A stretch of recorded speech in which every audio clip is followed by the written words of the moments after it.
আজকে রিমন ভাইয়ের কাছে পার্সেলটা গ্রহণ করলাম। কত সুন্দর করে প্যাক করে দিয়েছে, ভেতরে প্যাকিংটা যেন নড়ে না যায় সেজন্য এখানে আরেকটি এরকম প্যাকেটে দিয়ে দিয়েছে। এখানে আমি অর্ডার করেছিলাম এই গাছটি, এটি এবং কিছু মসপল আপনাদের দেখিয়ে দিচ্ছি।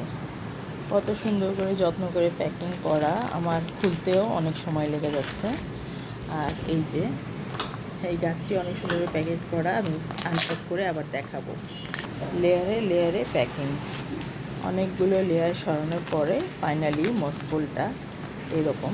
4টা মসপল চেয়েছিলাম, আলহামদুলিল্লাহ সবগুলো খুব সুন্দরভাবে আমার হাতে এসে পৌঁছেছে। ওনার এই জিনিসটা বানানো এত পছন্দ, তাই আমি ওনাকে রিকোয়েস্ট করেছিলাম আমাকে যেন একটু বানিয়ে দেয়। আমি অর্ডার করেছিলাম এই পিনাটটা মার্বেল, আমার অনেক প্রিয় একটি গাছ। আর রিমন ভাইয়ের কাছ থেকে এর আগেও গাছে নিয়েছি, খুব হেলদি প্লান্ট উনি দেন, প্যাকেজিংও খুব ভালো আলহামদুলিল্লাহ। আর এই তো এটা হলো green tricolour scindapsus green tricolour. আমার অনেকদিন ধরে বিশিষ্টে ছিল, যেহেতু একটু প্রাইস এখন কমিয়ে ধরেছেন তাই নিলাম। আর এই যে 4টা মসপল, আলহামদুলিল্লাহ।